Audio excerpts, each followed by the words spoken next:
في ناس كتير كلمتني بتتكلم عن الصنايعية اللي يقولوا للزبون ما ينفعش تعمل سلفة في الحوائط أو سلفة في الواجهات على بالنسبة في الشغل يعني، وعايزين يشتغلوا جرانيط. هي والله السلفة جميلة جدا في الجدران مادام مفيش مية جاية عليها، ابعد عن الأرضيات والدرج في السلفة.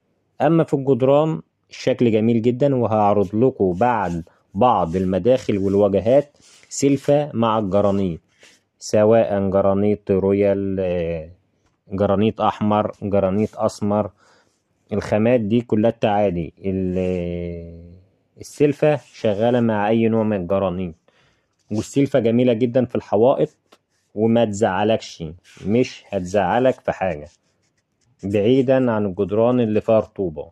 مادام مباني جديدة ما تزعلش من السلفة فوق الجدران. ما دي معلومة مهمة جدا، اشتكى منها ناس كتير وقالوا لي كل ما نجيب حد يقيس لنا الشغل يقول لك لازم تعمل جرانيط، السلفة ما تنفعش. فالناس دخلوا عندي على القناة لقى الشغل بسم الله ما شاء الله وعجبهم جدا.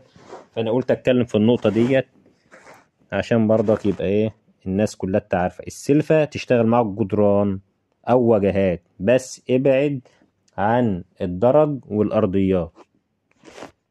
شكرا.